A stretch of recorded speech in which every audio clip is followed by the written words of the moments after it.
Queridos irmãos, queridas irmãs, então nós vamos para o vídeo de número 775, capítulo 23 da obsessão. Então nós ainda estamos tratando na questão de número 249. Aqui eu vou voltar umas duas linhas só mais ou menos, mas eu prometo não alongar muito não. Kardec continua dizendo da seguinte forma: convém igualmente se interrompa toda comunicação escrita, desde que se reconheça que procede de um espírito mau, que a nenhuma razão quer atender. Nós já esclarecemos a respeito disso.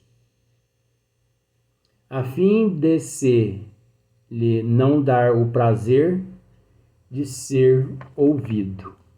Então, até aqui nós já esclarecemos. Em certos casos, pode até convir que o médium deixe de escrever por algum tempo, regulando-se então pelas circunstâncias. Entretanto, se o médium escrevente pode evitar essas confabulações, outro tanto não se dá com o médium audiente, que o espírito obsessor persegue, às vezes, a todo instante com as suas proposições grosseiras e obscenas, e que nem sequer dispõe do recurso de tapar os ouvidos. Apesar que nós já esclarecemos a respeito dessa questão quando tecemos o comentário da seguinte forma, que tanto faz a faculdade escrevente quanto a audição, a visão, né, que é a evidência, todos os dons mediúnicos, todas as faculdades mediúnicas, passa-se primeiro pelo eu do indivíduo, passa-se pela mente do médium, de forma que é preciso muito conhecimento, disciplina, caráter, prudência, bom senso. Isso tudo ampara, se assim podemos dizer, ampara o médium, sustenta o médium. Agora, nós temos que entender que, como já tivemos a oportunidade de dizer várias vezes, Kardec ele aborda apenas a faculdade escrevente, mas como já dissemos, não só a escrevente, como todas as outras faculdades mediúnicas. Todos os outros dons mediúnicos requer disciplina, prudência, bom senso. Não existe sequer uma faculdade mediúnica, um dom mediúnico que não requer o médium de prudência, de conhecimento da doutrina dos espíritos. Todos os dons. Só que nós temos que entender também que existe aqueles dons mediúnicos que praticamente são invisíveis, né? São dons invisíveis. E existem aqueles dons que já são lá visíveis. Os dons visíveis caracteriza-se através daqueles médiuns que são detentores de conhecimento da doutrina dos espíritos e que trabalham a faculdade mediúnica em determinadas casas espíritas assiduamente. Os dons ocultos, fica melhor, né? Já os dons ocultos se caracteriza naqueles seres que desconhecem as faculdades mediúnicas, porque eles militam em outras doutrinas. Então, se você leva ao conhecimento de um católico, ou, por exemplo, um católico, ele leva ao conhecimento do padre que ele está vendo espírito e que ele está ouvindo espírito. O padre, é óbvio, vai dizer àquele adepto: isso é obra do demônio.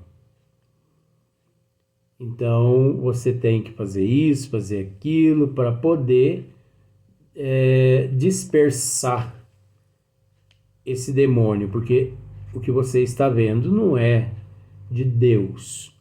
Isso é obra do demônio. O que você está ouvindo não é... Você não está ouvindo nada de Deus. Isso é tudo obra do demônio. Então, existe aqueles dons ocultos e aqueles dons que não são ocultos em todas as áreas, em todas as ciências, em todas as religiões. Pode parecer que o que nós estamos dizendo aqui é meio difícil da pessoa compreender, mas não é difícil.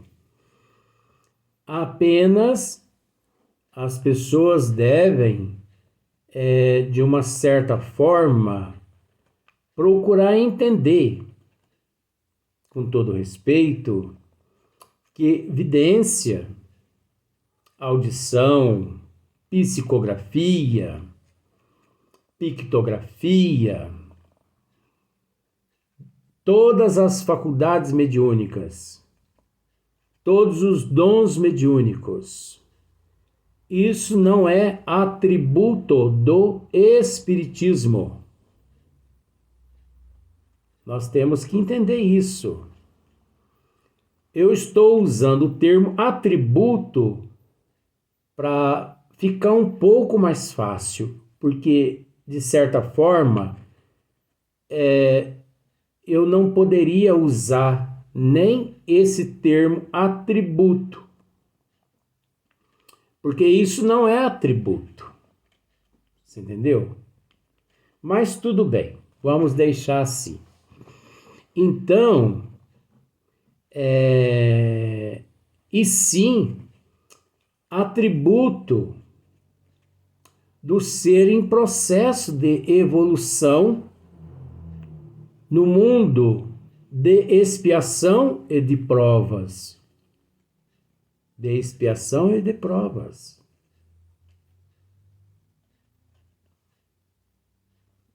Na fase que nós nos encontramos, hominal. Você entendeu?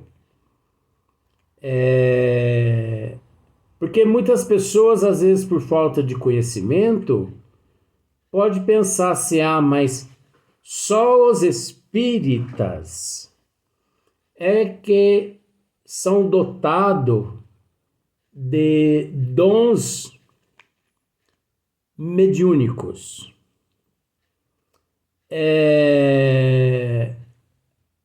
De faculdades mediúnicas. Só os espíritas vê espíritos. Só os espíritas ouve espírito. Só os espíritas desdobram à noite quando dormem, né? E não é. Só os espíritas aplica passe. Só os espíritas se comunicam com os mortos. E não é. O ser hominal, principalmente no nível em que todos nós nos encontramos, isso é lei do Criador. Isso é lei da natureza divina. Independe da pessoa aceitar ou não aceitar. Como já tivemos a oportunidade de dizer em alguns outros vídeos, você deve se lembrar disso, a única diferença que existe é que o Espiritismo é a ciência, mãe de todas as ciências. O Espiritismo é a única ciência capaz de nos esclarecer, de nos consolar, de nos fortalecer, dizendo-nos de onde viemos, onde nos encontramos e para que aqui nos encontramos, e para onde nós iremos. Mas o Espiritismo não nos esclarece para onde nós iremos. Esclarece sim. Esclarece sim. Por que esclarece? Porque o Espiritismo remonta às causas. Se você, com todo respeito, pergunta ao Espiritismo, eu erro em fazer uso da bebida alcoólica, o Espiritismo não vai dizer que você está certo ou errado. Mas o Espiritismo, ele vai te mostrar as consequências dos teus atos mediante o álcool. Então, se você pratica o bem, se você interroga o Espiritismo,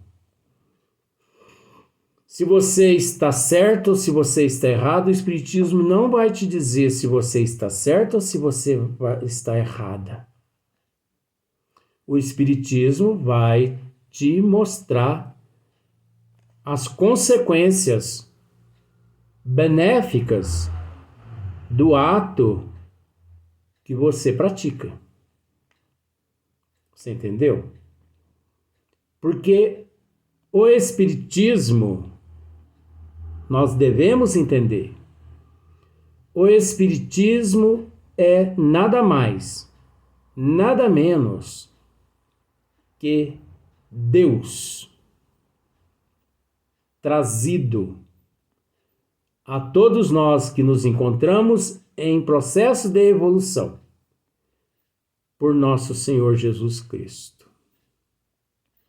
O Espiritismo é Deus presente, trazido por nosso Senhor Jesus Cristo. Olha só para você ver a grandeza do Espiritismo. Agora, não devemos confundir Espiritismo com espírita. Porque espírita se diz aquele que pratica o espiritismo. Mas quase sempre é preciso dar uma olhadinha para ver se realmente no lugar da laranja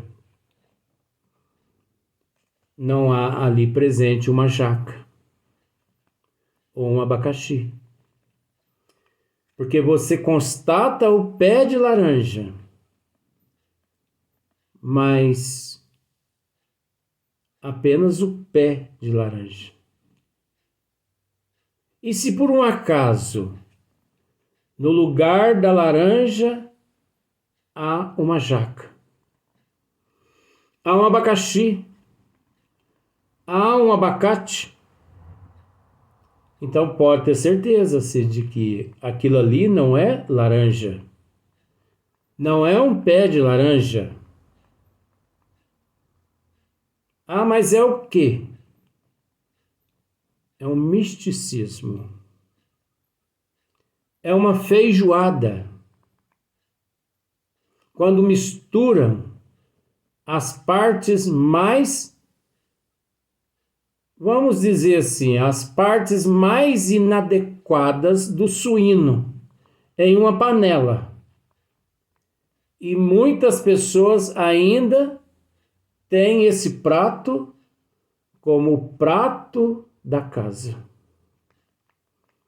O prato do dia. E olha que tem pessoas que pagam caro por esse prato da casa. Isso é psicologia. Tem pessoas que experimenta o mel, se lambuza de mel,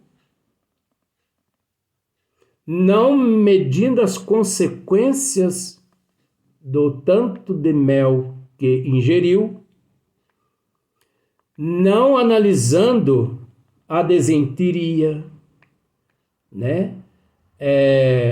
A azia, a má digestão, posteriormente. Mas o que você quer dizer com isso? As pessoas não medem as consequências dos atos.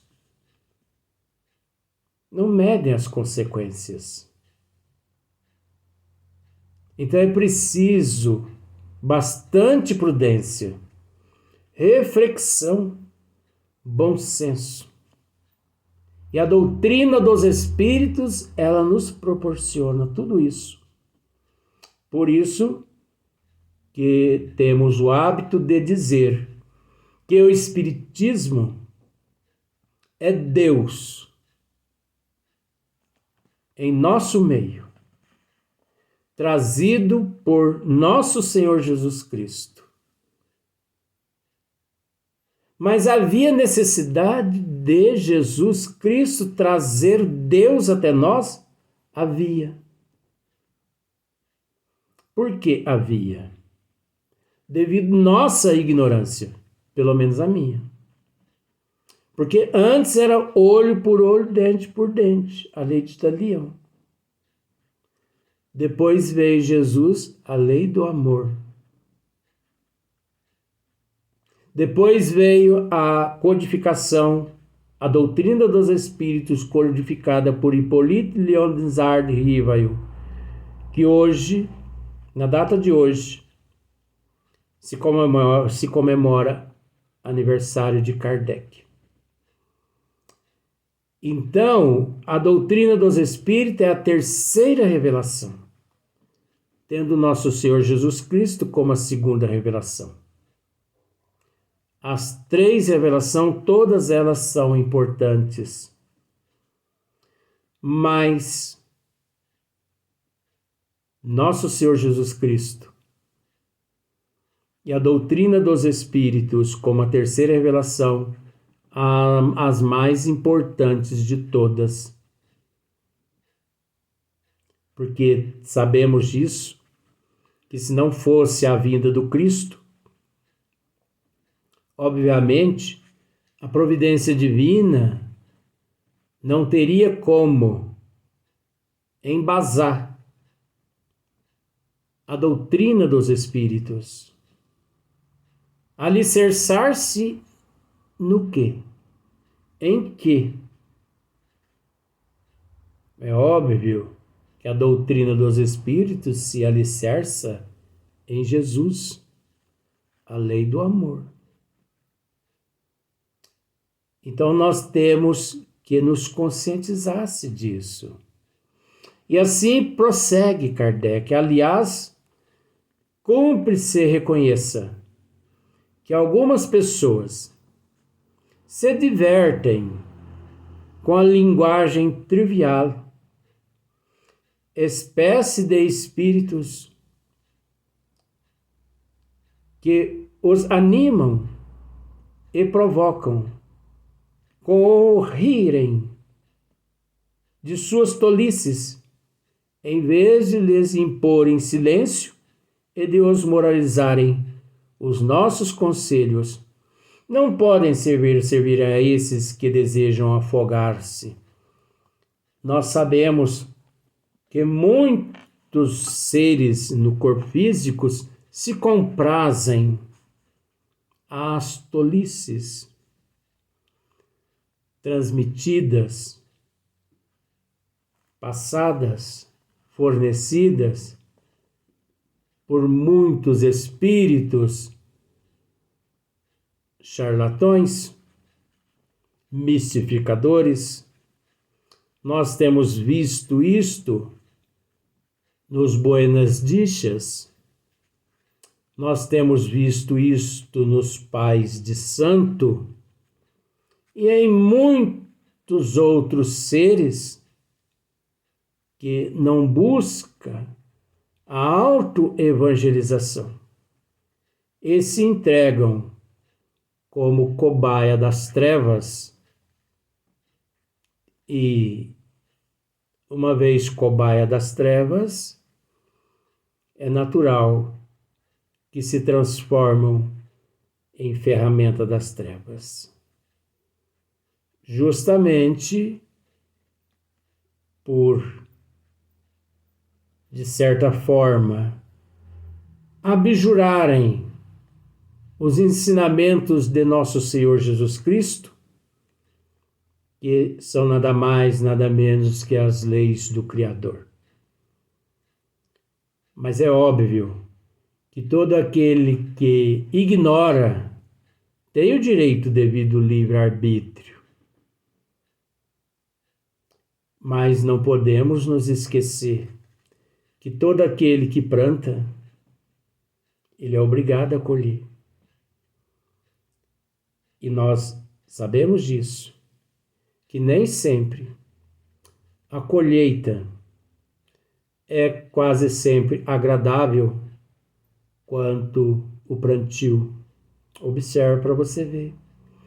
A pessoa planta milho, a terra está limpa, a terra fértil, mas depois vem o desleixo, e quando ele vai colher o milho, devido ao desleixo, o descuido, várias ervas daninhas, espinhos de diversas espécies ali se encontram.